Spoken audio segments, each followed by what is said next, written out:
7h-10h sur Radio Courtoisie, suivez la ligne droite. Franck Alizio, bonjour. Bonjour. Et Didier Maisto, bonjour. Bonjour. Franck Alizio, vous êtes député du Rassemblement national des Bouches-du-Rhône, conseiller municipal de Marseille, vice-président du groupe RN PACA et président du RPR. Mais d'abord, c'est quoi le RPR, Franck Alizio? C'est une résurrection? C'est une résurrection, tout à fait. C'est une refondation. On a refondé le RPR il y a maintenant une petite année avec le maire de Marignane, qui lui est d'hiver droite, n'est pas Rassemblement national évidemment, et c'est conçu comme un... Alors, c'est la refondation du parti tel qu'il était, parce que figurez-vous que, comme tous les mauvais héritiers, les lointains héritiers du RPR, c'est-à-dire les Républicains aujourd'hui, avaient laissé tomber en désuétude l'acronyme, le nom, enfin tout ce qui était attaché au RPR. Normalement, on protège la vieille bâtisse familiale, et eux l'avaient laissé à l'abandon. Donc, nous l'avons récupéré, nous sommes en train de la restaurer. Nous la restaurons dans l'esprit qui était le sien dans les années 80, c'est-à-dire aussi un trait d'union entre tous ceux qui croient en la France. C'est-à-dire que le RPR est ouvert à ceux qui viennent de DLR, à ceux qui viennent du RN évidemment, aux divers droites, aux indépendants, à Reconquête, à tous ceux qui veulent venir faire un bout de chemin à côté du vaisseau amiral qu'est le Rassemblement national, parce qu'aujourd'hui le vaisseau amiral, c'est factuel, le vaisseau amiral de l'alternance, de l'opposition et demain de l'alternance, c'est le Rassemblement national. Donc, puisqu'on a les mêmes valeurs, tous ceux qui partagent les mêmes valeurs, tous ceux qui croient en la France, tous ceux qui veulent ni des héritiers de Macron, ni des héritiers de Mélenchon d'ailleurs, eh bien, faisons un bout de chemin ensemble, discutons, travaillons et surtout gagnons et redressons la France ensemble. L'objectif, c'est l'union des droites, en fait. Oui, c'est l'union de tous ceux qui croient en la France. Vous savez, quelque part, il y avait des gaullistes de gauche, entre guillemets, au RPR. C'était un petit peu le cas de Philippe Séguin. Il y avait des gaullistes plus costauds. C'était le cas de Charles Pasqua. L'idée, c'est de faire l'union de tous ceux qui croient en la France, qui croient dans des valeurs toutes simples qui ont toujours été celles du RPR, c'est-à-dire le patriotisme, l'autorité, la méritocratie. Alors, ces valeurs, vous savez, aujourd'hui, elles sont de droite. À l'époque, elles furent de gauche. Voilà. Ça évoque aussi le gaullisme. Marie-France Garot, grande figure du gaullisme, qui nous a quittés la semaine dernière. Vous avez eu un mot par l'intermédiaire des réseaux sociaux du RPR, justement, pour lui rendre hommage. Je cite Marie-France Garot, membre fondateur du RPR, avait une haute idée de la France et de sa souveraineté. Elle laissera le souvenir d'une femme constante et cohérente dans ses idées. Ce sont des qualités que vous pourriez vous attribuer après avoir quitté LR pour rejoindre le Rassemblement national, Franck Alizio? Eh oui, justement. Puisque les partis changent, les valeurs, les principes, les idées demeurent. Et les idées que j'ai pu retrouver au tout début de mon engagement, moi j'ai pris ma première carte dans un parti politique, c'était le RPR. Alors ça, c'était en 2001, c'est-à-dire un an avant qu'il soit confondu, perdu dans l'UMP.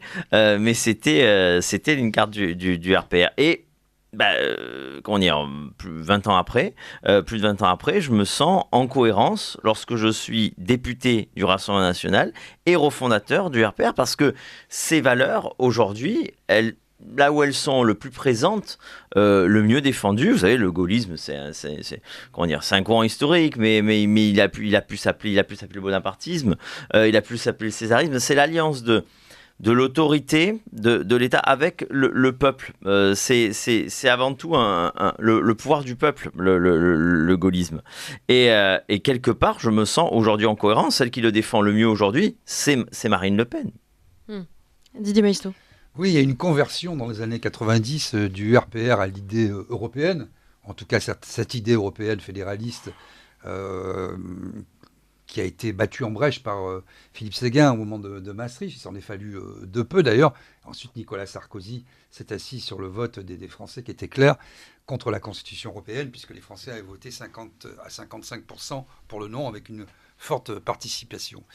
Mais est-ce qu'il n'y a pas finalement une conversion aussi du Rassemblement national aujourd'hui d'une certaine, je ne dis pas à l'UMP, ou comme il l'a dit pendant des années, à l'UMPS, mais à cette idée européenne, puisque le Rassemblement national ne veut plus quitter l'Europe, ne veut plus quitter l'euro. Est-ce que ce désir de France est compatible avec l'Union européenne telle qu'elle est pratiquée aujourd'hui ?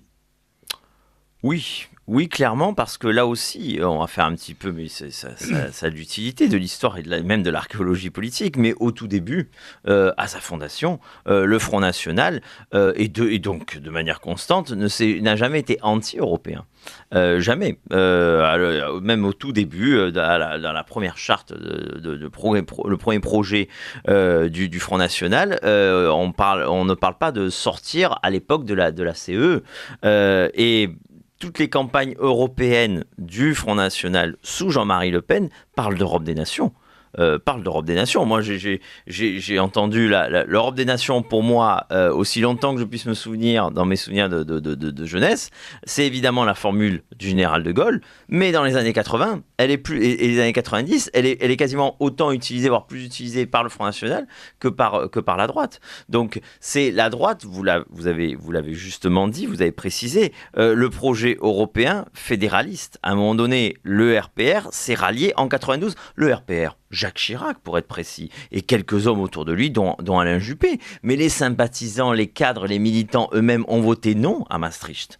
Il faut le rappeler, 60% des sympathisants du RPR votent non à Maastricht. Donc Maastricht est une première entorse au principe de l'Europe des nations, et évidemment à partir de là la boîte de Pandore est ouverte. Mais l'Europe des nations, c'est celle qui a réussi. C'est celle qui a fait Airbus, c'est celle qui a fait Ariane, c'est celle qui a fait des projets où véritablement, pour le coup, l'Union faisait la force. Voilà, plusieurs nations européennes ensemble arrivaient à faire des choses. Aujourd'hui, les nations européennes ensemble sont sous le joug d'une bureaucratie qui est Bruxelles. Comme toutes les bureaucraties, qu'est-ce qu'elle crée? Des normes, de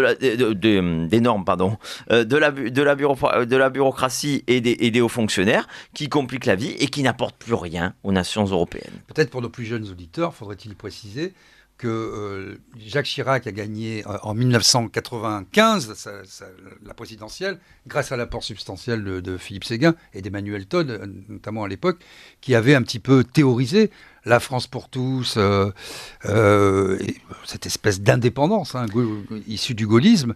Et puis que fait-il? Il gagne. Tout le monde s'attend à ce qu'il nomme Séguin à Matignon, et il nomme Alain Juppé, et dans le même gouvernement, Alain Madelin. Donc le verre était dans le fruit, la fin des haricots, et c'était fini, c'était une Europe fédérale et libérale à la fois. Vous avez d'autant plus raison que par deux fois, les présidents, entre guillemets, de droite, Chirac et Sarkozy, qui arrivent au pouvoir, ils y arrivent grâce à un discours, je dis un discours, qui est authentiquement gaulliste. Vous avez raison, c'était la fracture sociale, c'était Philippe Séguin en 95, mais en 2007, Nicolas Sarkozy gagne par le discours d'Henri Guénaud, qui est lui-même un disciple de Séguin, qui lui-même tient un discours quand même gaulliste assez orthodoxe.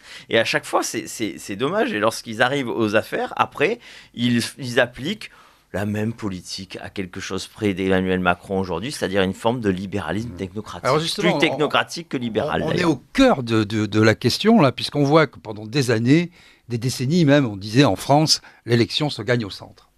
Il faut gagner, il faut être centriste, c'était le radicalisme façon Édouard Herriot, c'était toutes ces grandes figures radicales au sens politique du terme. Et puis, petit à petit, on a vu un déplacement de ce barycentre, de ce centre de gravité. Finalement, les élections se gagnent dans le populisme, j'emploie le mot à bon escient, dans l'idée de la nation, l'idée de la France, l'idée de la liberté, de l'égalité, de la fraternité, ce vieux fond républicain. Mais j'allais dire, c'est pas propre à la France, c'est propre aussi à d'autres pays européens, comme en Italie, où on voit finalement Giorgia Meloni qui se fait élire sur ses valeurs traditionnelles, en allant flatter la fibre nationale italienne. Et puis les valeurs traditionnelles, selon la madre, selon la sposa, je suis une femme, je suis une mère, je suis une épouse. Et puis, aussitôt élue, elle va serrer dans ses bras, dans une étreinte absolue, Ursula von der Leyen et dire « Vive l'Europe fédérale !» Parce que c'est ce qu'elle fait, c'est ce que tout le monde constate aujourd'hui. Tout à fait. D'autant que il y a une formule, alors je ne sais pas si elle est lui ou s'il a reprise à quelqu'un, mais qui disait Alain Madelin avait l'habitude de répéter, une élection ne se gagne pas au centre, elle se gagne au peuple. Et c'est vrai qu'une élection, ça se gagne au peuple. Et le meilleur exemple en Europe aujourd'hui de réussite de réussite de nos idées. Alors on peut avoir des différences évidemment, chaque nation, c'est justement comment dire, l'idée même de l'Europe des nations, l'idée même de respecter chaque nation avec ses différences, mais le pays dans lequel nos idées sont mises en œuvre depuis le plus longtemps, maintenant plus de 10 ans, avec succès, ce pays s'appelle la Hongrie. Voilà. Viktor Orban, qui en plus, c'est la raison pour laquelle d'ailleurs, voilà, la petite histoire, j'ai quitté les Républicains en 2015 pour rejoindre Marine Le Pen et à l'époque le Front National. C'est parce que moi je pensais que Nicolas Sarkozy ferait la même chose que Viktor Orban à l'époque. C'est-à-dire Viktor Orban avait eu un premier mandat, personne ne s'en souvient, mais à la chute du mur, Viktor Orban a été Premier ministre de la Hongrie. C'était un Premier ministre de centre droit, européen, libéral, bien comme il faut. Bon, puis il a gouverné pendant 5 ans et puis il a perdu.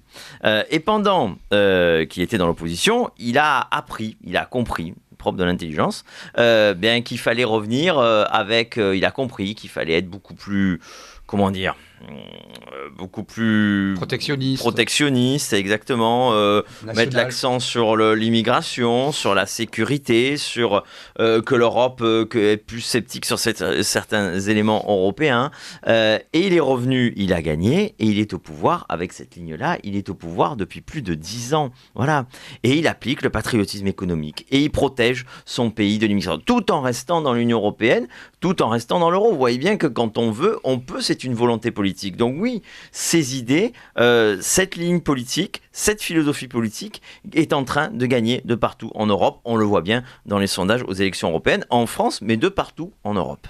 C'est ce qui explique aussi d'une certaine manière, donc j'allais dire votre conversion, mais disons votre amendement au fait que vous ne quittiez plus l'Europe, parce que vous dites on peut la changer de l'intérieur.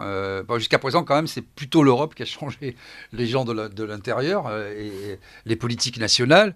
Mais vous dites aujourd'hui quoi? Parce qu'il y a des coalitions possibles, parce que ces populismes-là, ces politiques nationales, à l'ensemble, pris dans l'ensemble, ou enfin dans la majorité des pays européens, étant le vent du succès dans ses voiles qui est en train de souffler. Donc vous dites, plutôt que d'une sortie pure et dure, faisons une coalition, on peut faire peut-être un groupe très important au Parlement européen, peut-être le premier groupe ou un des premiers groupes, et ça vaut le coup de rester. C'est ça votre pari? Alors, nous disons 3 choses. Déjà, la première, on veut faire au niveau du Parlement européen ce qu'on a fait au niveau français, c'est-à-dire à minima, et bien une minima, c'est l'objectif le plus modeste, c'est constituer une minorité de blocage comme on constitue actuellement une minorité de blocage à l'Assemblée nationale qui permet d'écarter les pires projets d'Emmanuel Macron. Parce qu'il sait très bien qu'il n'a pas une majorité absolue. Il n'a pas une majorité absolue à cause, et donc grâce au Rassemblement national et à nos 88 députés, on lui mène la vie dure, et donc il sait qu'il ne peut pas tout faire. Mais ça, c'est la première chose que l'on veut imposer au Parlement européen. Deuxième chose, je crois en la politique, sinon je n'en ferai pas. Et donc croire en la politique, c'est se dire, je le disais tout à l'heure, quand on veut, on peut. C'est-à-dire que demain, on a cette minorité, voire cette minorité de blocage, cette majorité au Parlement européen, mais après-demain, on a Marine Le Pen, présidente de la République, qui va dans les instances européennes et qui fait ce que l'on fait dans une organisation internationale parce que l'Union européenne reste, non pas un État justement, mais une organisation internationale. Et on fait un rapport de force diplomatique. Et on demande ce que l'on veut et on finit par l'avoir parce que la France, je le rappelle, est la deuxième puissance économique de l'Union européenne et la première puissance militaire de l'Union européenne et la seule puissance nucléaire de l'Union européenne. C'est pas pareil que lorsque la Grèce s'exprime.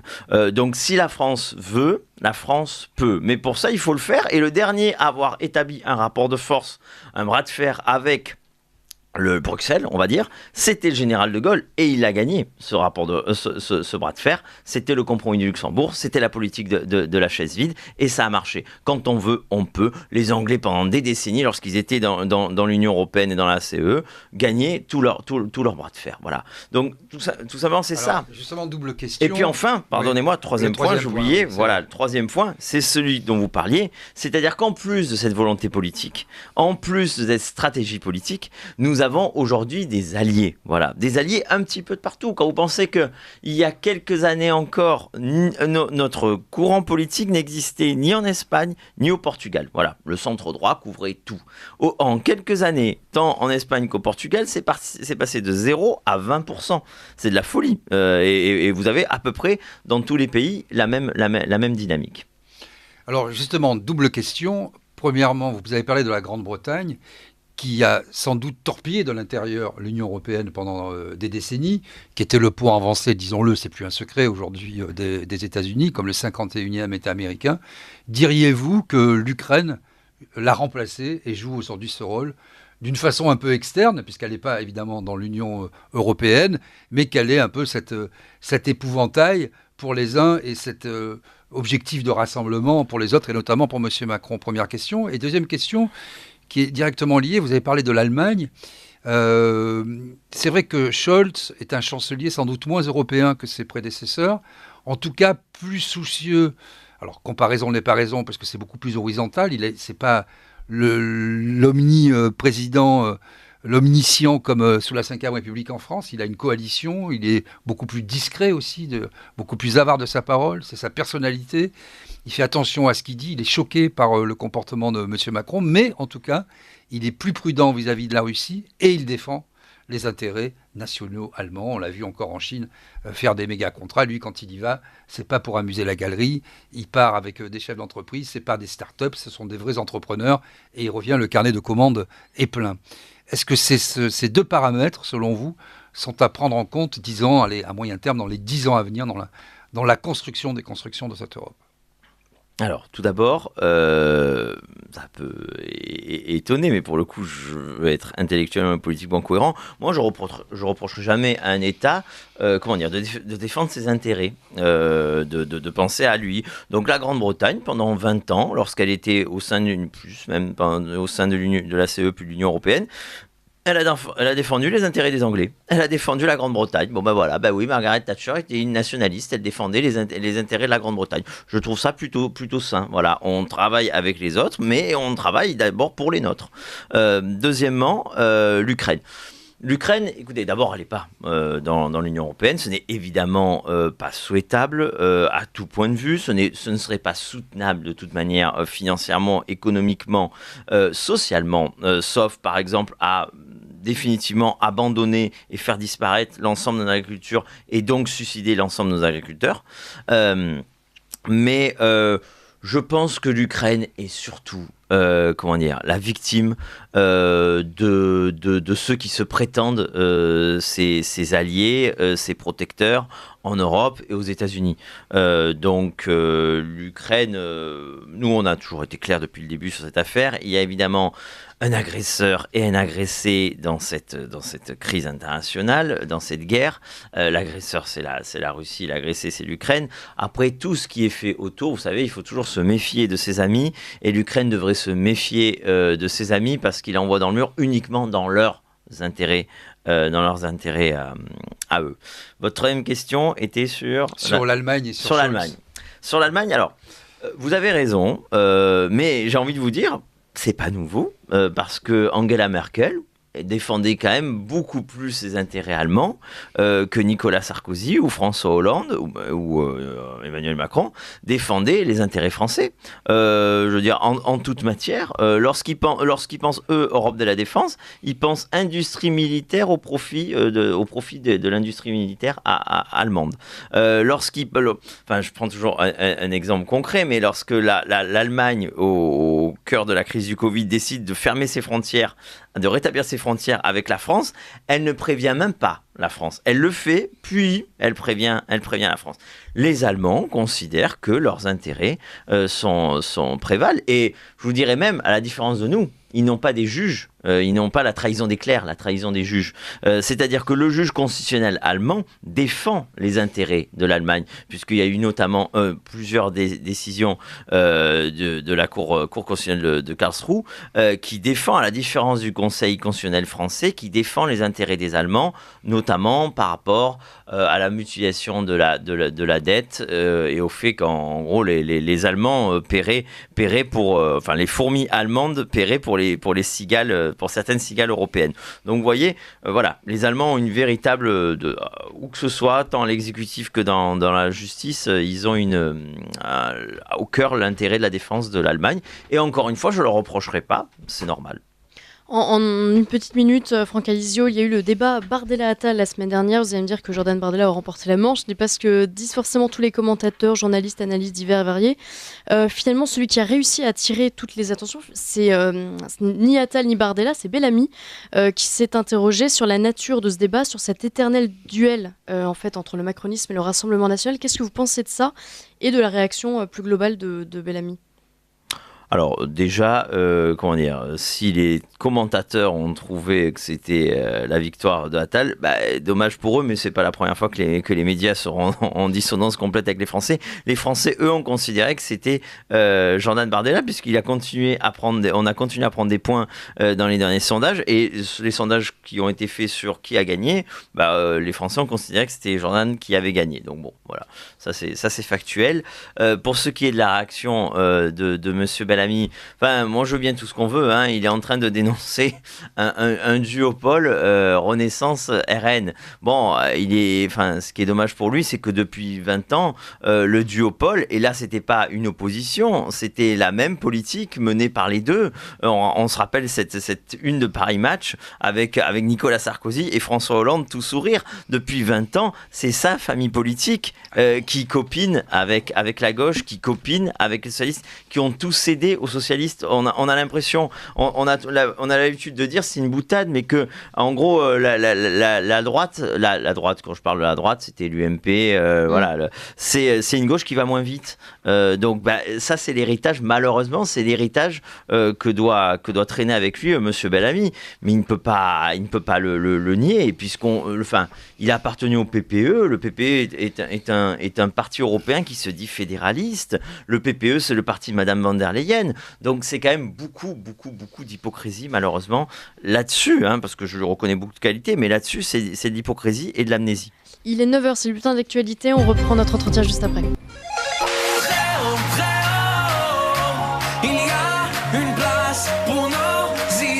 Vue de haut. Monsieur le député, une opération d'envergure a été mise en place il y a quelques semaines, quelques mois, l'opération Place Nette XXL, qui a commencé à Marseille. Concrètement, est-ce que ça a changé quelque chose ? Y voyez-vous des résultats positifs ? Est-ce suffisant? Est-ce efficace? Ou est-ce que ça n'est qu'un coup de com', comme l'ont dit certains analystes ? Donc c'est le Marseillais qui va vous répondre, et même le Provençal au-delà, parce que c'est tout. Lorsque Marseille est touché, c'est toute la Provence qui est touchée. Les chiffres parlent d'eux-mêmes. Ils ont fâché le ministre de l'Intérieur la semaine dernière quand je lui ai posé en question d'actualité au sein de l'hémicycle à l'Assemblée.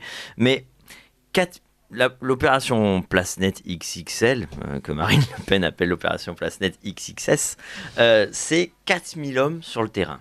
4000 hommes, c'est massif. 4000 hommes sur le terrain. C'est 856 interpellations. Jusque-là, ça va. Mais 2 mois plus tard, maintenant, on a les chiffres. C'est 49 personnes écrouées. 49 personnes écrouées. 4000 hommes sur le terrain, 49 personnes écrouées. Bon, voilà, c'est un coup d'épée dans l'eau. C'est une petite cuillère que vous avez retirée de l'océan. Ce que nous proposons avec Marine, avec les élus marseillais, c'est de faire la seule chose qui reste à faire à Marseille, soyons honnêtes, c'est l'établissement de l'état d'urgence. Un état d'urgence sécuritaire et migratoire. Un état d'urgence qui durera ce qui devra durer. Je vous rappelle que l'état d'urgence en 2005 dans les cités d'Île-de-France, il avait duré 2 ans.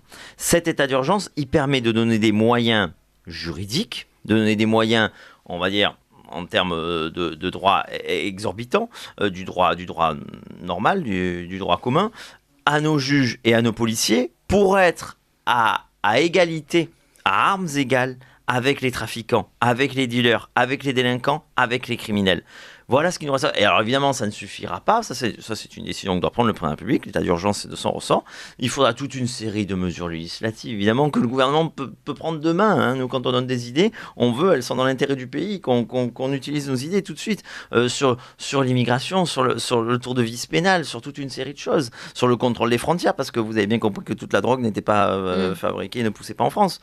Et enfin, des mesures municipales, bien évidemment, et ça c'est au maire de Marseille. Mais vous savez que Marseille, aujourd'hui, elle est co-gérée par, en réalité, les formes de coalition socialo-macroniste, parce que le maire de Marseille est socialiste, mais la métropole, la région et l'État, ça ne vous a pas échappé, étaient tenus par des macronistes. Donc tout ce petit monde co-dirige, co-gère Marseille et co-échoue dans la gestion de Marseille.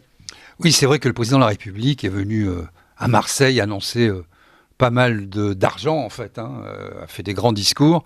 Et le maire de Marseille actuel s'entend très bien, y compris d'ailleurs Renaud Muselier, le président de la région PACA. Donc il y a une espèce d'ensemble comme ça, assez macroniste dans le fond. Mais ce que vous dites sur la politique répressive, qui est sans doute urgente à mettre en œuvre, pas seulement à Marseille. Marseille est sans doute un archétype, finalement la ville qui était citée en exemple, souvent on dit Marseille ça marche bien, mais on voit bien qu'aujourd'hui ça a eu marché, mais ça marche plus très bien. Est-ce qu'on peut faire l'économie finalement de tout revoir, de la cave au grenier, d'une société qui est en train de se déliter dans ses fondements même. Il n'y a plus de politique de santé, il n'y a plus de politique judiciaire, il n'y a plus de politique d'éducation. Les services publics sont réduits à leur portion congrue. Les juges sont dépassés. Il faudrait 5 fois plus de magistrats qu'il n'y en a aujourd'hui. Tout est judiciarisé, criminalisé, y compris ceux qui n'ont rien à faire devant la justice. Quand vous êtes patron de presse, vous le savez très bien, vous encombrez la justice pour des histoires de corne-cul, comme disait l'autre. Est-ce que c'est pas ça le problème d'une société qui se délite complètement et dont les institutions ou les corps constitués comme la police ou la justice ou l'éducation nationale ou les professions de santé doivent être les voitures balais, et on voit bien que ça ne suffit pas. Vous avez raison, et c'est la raison pour laquelle dans notre plan qu'on a appelé Marseille en ordre, bon, il n'y aura pas d'ambiguïté sur la volonté, Marseille en ordre, on a même fait d'ailleurs une pétition pour que le maximum de Marseillais et les autres puissent nous soutenir sur ce plan Marseille en ordre. Donc il y a une pétition qu'on peut retrouver sur mes réseaux sociaux. Mais Marseille en ordre a 3 volets. L'état d'urgence, ça c'est une compétence du président de la République sur Marseille.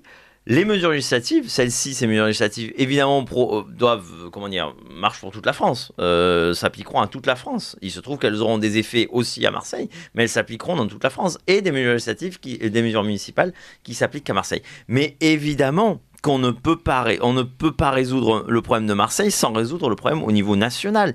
Et évidemment qu'il y a c'est enfoncer une porte ouverte, mais une crise de l'autorité dans notre pays, une crise des valeurs, une inversion des valeurs, le fait que des gens viennent s'installer dans notre pays en ignorant tout de nos règles, de notre mode de vie. Et puis, il y a ceux également dans le pays, parce que des Français qui ne respectent pas la règle, qui pensent tout permis, qui n'ont plus de limites. Il n'y a plus de limites dans cette société.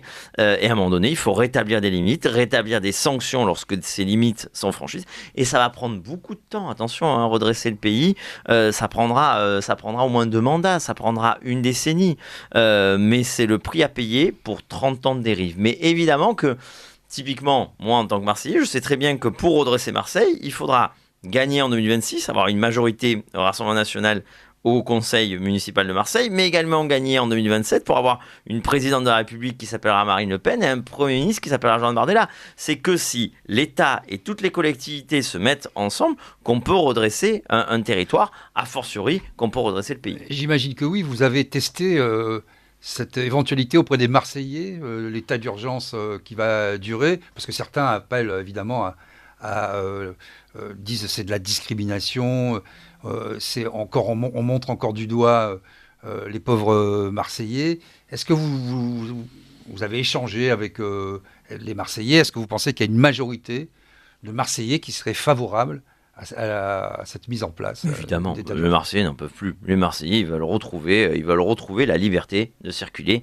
Ils veulent retrouver la certitude que leur fille ou leur père ou leur grand-père ne se retrouvent pas avec une balle perdue. Je vous rappelle qu'il y a eu 49 morts sur l'année 2023. C'était un record absolu. C'est des chiffres que l'on retrouve que dans des villes sud-américaines. Il faut bien comprendre, 49 morts sur un territoire comme le est-ce que c'est ça Nord. qui a changé fondamentalement? Parce que moi, je suis Toulonnais, donc j'étais souvent à Marseille. Marseille, c'est la banlieue de Toulon, comme chacun sait.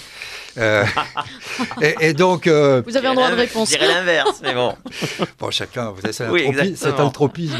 Non, mais blague à part, bon, qu'est-ce qui s'est passé? Parce que c'est vrai que Marseille était souvent cité en exemple. On était d'abord Marseillais. Quel que soit, on était issus de l'immigration, nord-africain, italien, espagnol. On était d'abord Marseillais. Et d'ailleurs, dans les premières émeutes, Marseille avait tenu bon, était cité en exemple. Est-ce que c'est cette sud-américanisation, ce côté désinhibé dans le commerce de drogue, où l'autorité ne fait plus peur, où on a des grands marchés à ciel ouvert finalement, des supermarchés de la drogue, où des gamins de 12 ans se font abattre comme des chiens et sont armés jusqu'aux dents, puisqu'on voit, quand on parle avec les policiers et les magistrats, on dit le vrai phénomène, c'est que les gens sont de plus en plus jeunes. Il y a des gamins de 12 ans maintenant qui sont dans des bandes armées, ils font régner la terreur dans leur cité. Est-ce que c'est ça, fondamentalement, qui a changé cette vente de drogue, cette sud-américanisation dans les pratiques et dans l'organisation de ce commerce? Ce qui a changé, et il faut dire la vérité, elle n'est pas jolie, c'est que pendant longtemps, Marseille a été cité en exemple parce que toutes les autorités à Marseille veillaient à ne pas trop déranger le business. Et donc, comme le business a besoin d'ordre et de sécurité, et bien du coup, il n'y avait pas d'émeutes, il n'y avait pas trop de morts, Marseille, ça tenait. Et donc, on disait, c'est Marseille, le vivre ensemble et compagnie, pas du tout. On dérange pas le business du trafic de drogue, donc du coup, les trafiquants font régner l'ordre. À partir du moment où c'était, ça prenait de telles proportions que l'État a été obligé d'un petit peu s'en mêler à partir du moment où il y a eu des luttes entre les différentes mafias et que ça a donné ces morts. Encore une fois, les règlements de compte sont une chose, les balles perdues pour une jeune fille qui meurt parce qu'elle est en train de réviser dans sa chambre ses examens, elle prend une balle perdue, le grand-père qui est en train de prendre un café sur sa terrasse, une terrasse de café à Marseille, sur sa petite place, et qui prend une balle perdue, c'est ça qui nous pose problème. Mais à partir du moment où il y a eu cette inflation de morts, ce combat, alors l'État intervenant, évidemment, tout s'est déréglé. Mais vous comprenez bien que la solution, c'était pas de dire on les laisse faire leur business, sinon on devient vraiment une narcocité. Et c'est ce que les juges marseillais, lorsqu'ils ont été auditionnés par le Sénat, ont dit Marseille est en train de devenir une narcocité. Donc, oui, il faut donner un coup de pied dans la fourmilière, mais après, il faut que ça suive. Il faut que l'autorité... Voilà, l'opération Place Nette, c'est un coup de pied et puis s'en va. Non, il faut rester. Et pour ça, il faut changer notre arsenal juridique. Le problème, on l'a dit 1000 fois, le problème, c'est pas notre police, le problème, c'est notre justice. Le problème, ce ne sont pas nos policiers, ce sont nos juges. Voilà. Frocalizio, vous allez vous présenter à la mairie de Marseille ?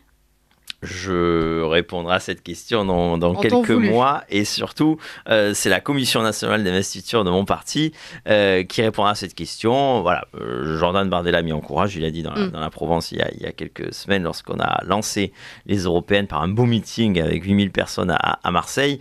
Maintenant, c'est une décision difficile à prendre, vous avez compris que l'enjeu n'était pas mince, mais c'est la grande ville qui vote le plus pour Marine Le Pen, et surtout c'est celle qui a besoin de nous, et en tant que Marseillais, moi je ne peux pas laisser ma ville dans cet état. Petite question subsidiaire, la Provence a changé de main.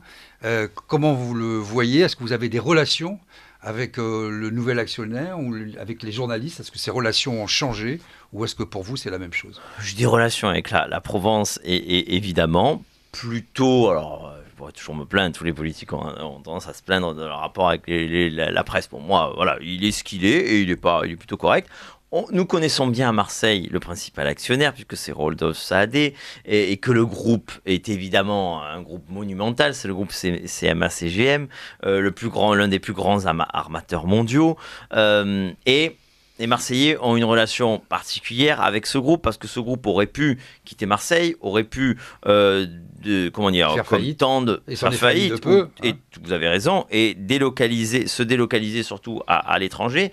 Il ne l'a pas fait, c'est le premier employeur privé. Donc nous avons, voilà. Alors après, on est vigilant sur tout ce qui se passe, y compris dans le fait que la Provence continue à traiter tout le monde de la même manière, parce que moi je dis d'autant plus librement et tranquillement le bien que je pense du groupe CGM et de Rodolphe Saadé, que je sais que politiquement, il penche plutôt d'un côté qui n'est pas le mien.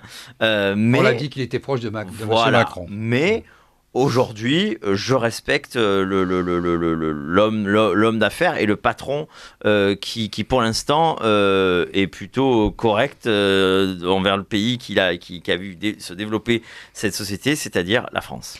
Rapidement, je voulais juste avoir votre avis sur le projet de loi euthanasie qui arrive à l'Assemblée. Quelle est la position du Rassemblement national là-dessus ? Je crois que Marine Le Pen ne veut pas donner de consigne de vote à ses députés et en même temps espère convaincre.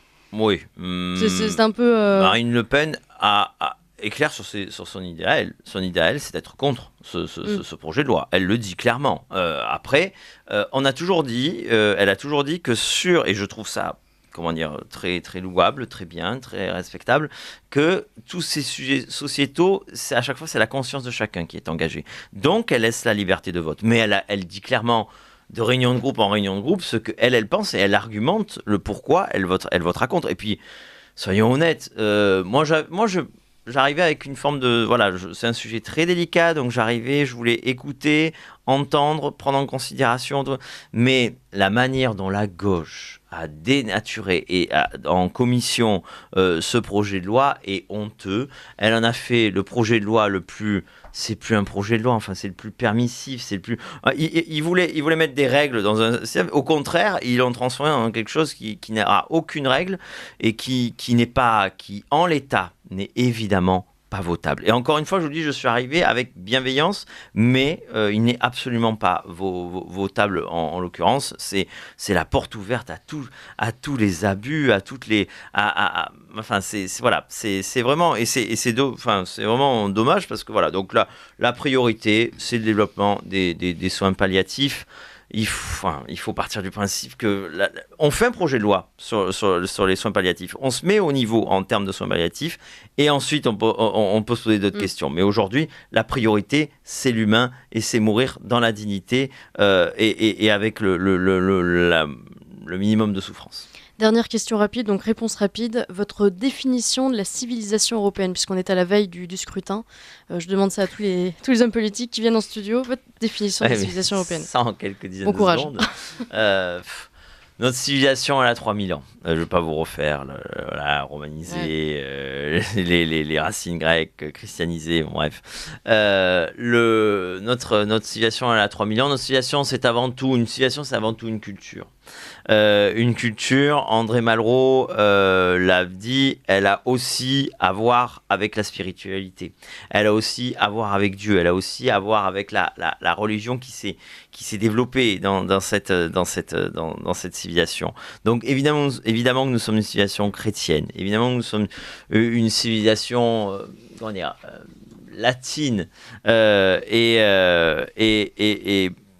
et c'est ce qui fait notre différence, et c'est ce qui fait notre culture, et c'est ce qui fait notre mode de vie, et c'est ce qui fait notre grandeur, et c'est ce qui fait que moi je me désespère que par exemple, vous voyez, je le dis à chaque fois parce que ça me choque, sur les billets d'euros, nos billets de banque, plutôt que d'avoir une espèce de forme géométrique complètement impersonnelle, eh bien il faudrait qu'il y ait Goethe. Il faudrait qu'il y ait Chateaubriand, il faudrait qu'il y ait Kant, il faudrait qu'il y ait ces grands artistes, ces grands auteurs qui ont fait la civilisation et la culture européenne. Voilà.